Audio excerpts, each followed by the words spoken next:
Alright, this is John Cola with GrowingYourGreens.com. Today, another exciting episode for you here, coming at you from the backyard garden here. And every day it's been over 100 degrees, maybe except for last week. There's a few days in like 99, 98. But pretty much for the last month straight, it has been over 100 degrees.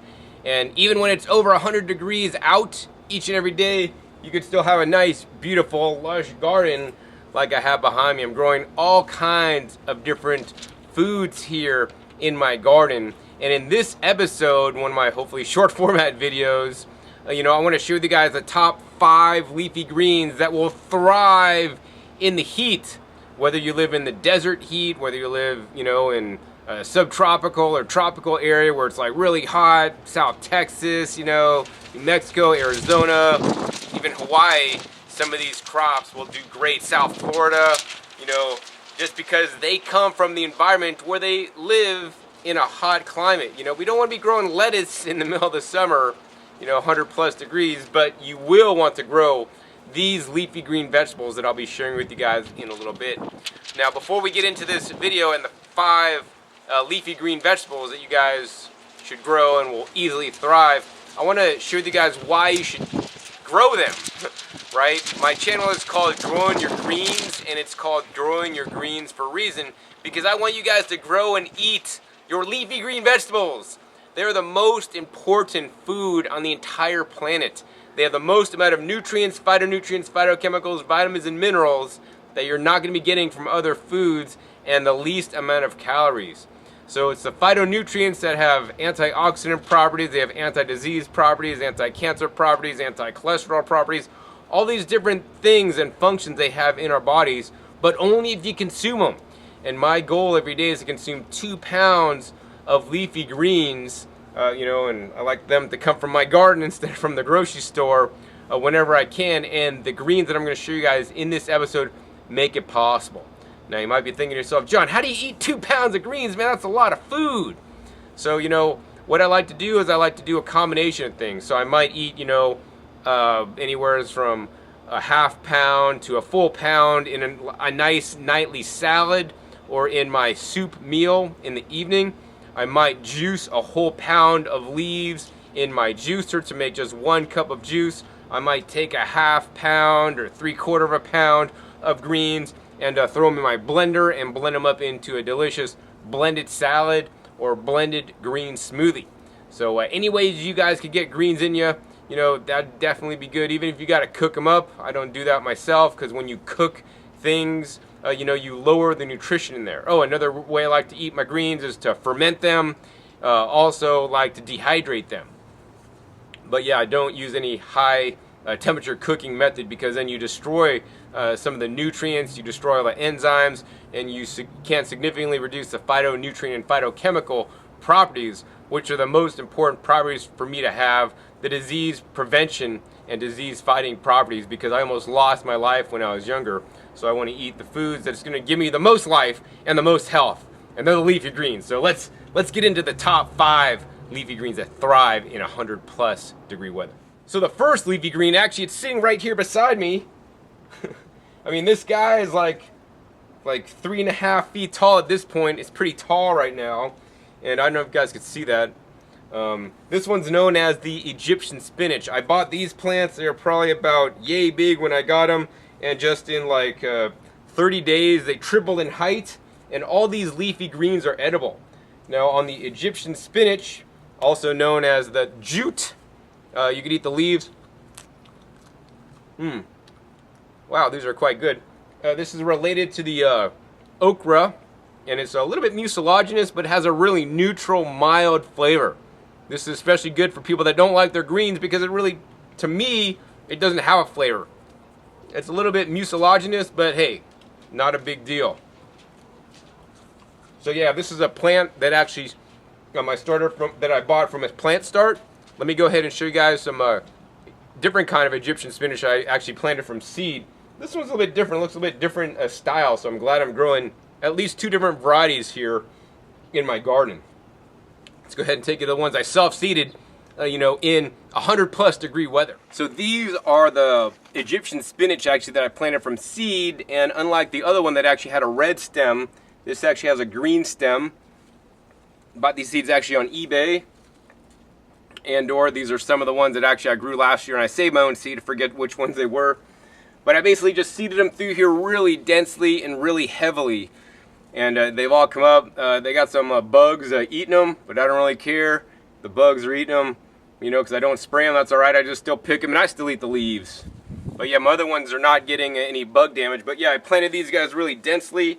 They're just coming up. I mean, this is just like a little hedge of the Egyptian spinach. I come out here and I'll pick like 1 or 2 leaves off each plant. And after I go down this whole row here, I have a lot of Egyptian spinach to eat. I'm mainly enjoying the Egyptian spinach chopped up into salads, along with other leafy greens and or blended at this point into green smoothies. Now, the next green I want to share with you guys actually is right here. You guys can probably see it pretty big. This is actually known as the Moringa. So the Moringa is a tree. You know, this is an annual. And this is a tree that could grow year-round depending on the climate you live in. If it doesn't frost, it'll easily grow year-round. If you live in somewhere where it's going to frost, you need to dig this up, put it in a pot, bring it inside during the winter, or just grow it as an annual. But the Moringa is also a very nutritious crop that you can grow in the heat. It does amazingly well. I mean, back to both these guys, you know, both the Moringa and the Egyptian spinach are classified as superfoods by the nutritional supplement industry. And actually, they quite often sell these powders in health food stores, you know, dried powdered leaves for up to $40 a pound. So what's better than buying powdered dried leaves? Hey, grow your own fresh leaves and eat them, and grow them and eat them in your garden. And then also you could take, if you have excess, is dry the leaves and save those for the off season when you don't have these guys fresh. Now that's number one. Number two. This is like extra credit because I just saw this coming up right here. This guy right here, you guys probably can't see that, but it's just this like little blade. You guys probably don't know what this is. This one can be classified as a weed in some states. This is known actually as the water spinach. And so that's the first time I've seen it coming up. I planted a few of them, but one's come up. I want to see really how it does, so I'm still trialing that. That's not part of this official video, but it's growing in the heat. All right, let's go ahead and check out number 3 leafy green you should be growing in the heat. So the third leafy green that you guys should be growing in the heat is the Malabar spinach. They have a green variety of Malabar spinach that has a green stem, and I'm growing the red stem variety. That's the stem color I prefer. And as you guys can see, all the Malabar spinach in this whole area, like, I did not plant. It came up actually on its own from seed that actually dropped here last year. So I grew a big trellis. You guys can't see the trellis behind, but I grew a big trellis last year of Malabar spinach. I collected a lot of the seeds, sent a lot of the seeds out to you guys, dropped a lot of seeds in the soil, and a lot of them just sprouted up on their own without me having to do anything. Now the Malabar spinach, it only likes to germinate when it's like really warm out. I was thinking like it had to be like 90 degrees minimum for the Malabar spinach to really kind of germinate and be happy in the soil in the garden. One of the first places it germinated was actually in my greenhouse in a pot where it actually warmed up earlier. So that plant is actually huge now. These guys are still kind of growing. I need to put a trellis on here because they're just a trellis enough through my brassica plants, you know, from the winter garden. Now in this episode, I'm not really mentioning things like Swiss chard and dinosaur kale, which are common vegetables that will also do good in the heat. You know, they can also have some issues. I mean, behind here, I got some collard greens that are doing great. You know, Georgia Southern collards also should do well. But that's extra credit. Like, I really want you guys to focus on greens that are unique, that actually money can't buy. So another one is actually right here. I don't know if you guys can see that. Right back here. It's coming up amongst all the Malabar spinach. This one is known as Surinam Spinach. The Surinam Spinach, another really good leafy green that's just really super simple, super easy to grow. I mean, this came up on its own. I did not plant this seed here. I grew the Surinam spinach in the bed behind, and some of the seeds must have got over here, and it just came up on its own, so I'm quite happy for that.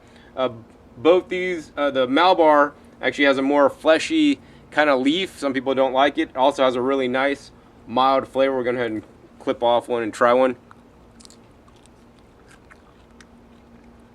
Kind of watery. I mean, it has a unique flavor. The Surinam spinach, the seeds for the Surinam spinach are quite tiny. This is what it looks like. It's also kind of like fleshy. more crunchy, definitely more distinct flavor, a little bit more stronger than the Malabar, and significantly more stronger than the Egyptian spinach. All right, so now we're down to 4. Let's go ahead and take a look at another part of my garden for the 5th leafy green you want to definitely grow that thrives in the heat. So the last leafy green that I'll be sharing with you guys that's super easy to grow here in the desert above 100 degrees is this guy, known as Roselle. Also, there's another one, false Roselle. So they're both very similar. They're edible styles of hibiscuses. And if you're lucky enough to live in a tropical location that doesn't get frost like South Florida, these guys can grow year-round, you know, which is really cool. Basically, I like these guys because they're kind of like, I mean, they'll grow as big as a tree. I'm going to go ahead and pop out one of these leaves here. That's what they look like right there. Let's see, check for bugs, no bugs. All right, popping them out.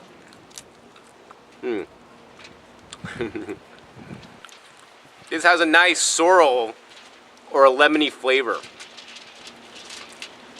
I don't know that I'd like make a whole salad out of this, but you know, a mixture of some of the different leaves that I shared with you guys in this video, plus this, it'd be so good. Now, if you guys are new into growing some of these exotic kind of greens, you know, I would encourage you guys to, like, you know, use them in your recipes, but don't make them entirely, your recipe entirely out of them. So for example, if you're new into eating some of these more unique greens and you're not used to the flavor, you know, get a head of romaine lettuce or, you know, some lettuce at the store, chop that up, have like a whole big thing of romaine lettuce, and then, you know, grab a half dozen of these leaves, half a dozen of those leaves, and different kinds of leaves and mix it in so you have like a lettuce base with these other more unique leaves mixed in. This will allow you to, you know, get more used to the flavors, and then slowly decrease the amount of lettuce that you're in your salad, and then increase the quantity of the more exotic and different kind of leaves that you're growing, you know, that are new to you in your garden. Now, these are the top 5. You know, there's a whole bunch of other honorable mention ones that I can't really, didn't have time for in this video. I'll just go over them really fast. Like down below, you guys aren't seeing, but I also like to grow the one called longevity spinach, or Janera procumbens. That's, you know, right up there. If I would have had 6, that would have been in the list too. I mean, I could keep going, like, you know, some of the different herbs that I like to use. You know, actually, there's one sitting right behind me right here. This is known as the popolo. Both the popolo does great. It's more of a herb, not like a leafy green, because it's more stronger in flavor. Also, other herbs that thrive in the heat, the basil, as well as the shiso. My shiso this year is looking amazing. Actually, let me go ahead and do the closing shot next to the shiso, because I just want to show it off on how good it looks. So this is the last shot of the video that I want to share with you guys today. It's my beautiful shiso plants. And the cool thing about these shiso, like some of the other greens that I've mentioned in this episode, is that they are self-seeding.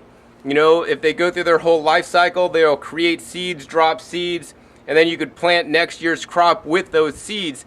And in many of the cases of the crops in this video, you know, you don't even have to like replant them or do anything. Like this shiso, I grew like one shiso plant, like this variety last year, which is green on the top and really nice rich purple. Like, look at this. I really like kind of like looking up underneath the plants to see the real purple tinge on there. These self-seeded, so I like have over a half dozen plants in this raised bed that actually took over this whole bed just by volunteer plants.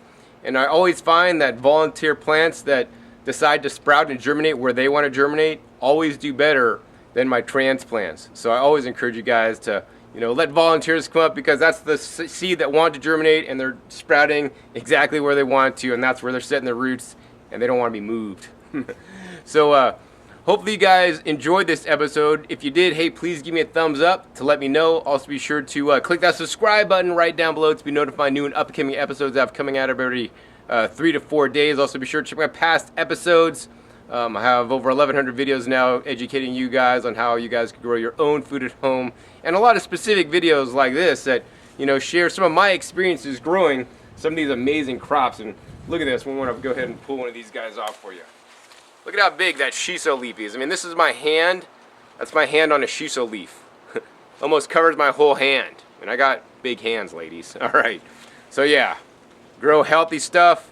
healthy foods. Make sure you got good soil, compost, fungal dominated compost, bacterial compost, rock dust, worm castings, all the stuff I recommend in my other videos to grow the highest quality food and get some of these unique leafy greens into use so you guys could access and benefit from the unique phytochemicals and phytonutrients, both discovered and undiscovered. You know, that all the disease protection they're contained within these foods. And I want you guys to make it a goal. Maybe you don't got to make it your goal like I have to eat 2 pounds of greens a day, but I want you guys, all you guys, to make a goal minimum to work on having a goal of 1 pound of leafy greens a day. Your life will improve because of it, your health will improve because of it, and you may even lose some weight because of it as well. So once again, my name is John Kohler with GrowingYourGreens.com. We'll see you next time, and until then, remember, keep on growing. All right, this is John Kohler with GrowingYourGreens.com. To have another exciting episode for you, and we got Josh from the Boogie Brew Company back in the episode today for a very important episode, actually. This is the top 3 reasons why compost tea doesn't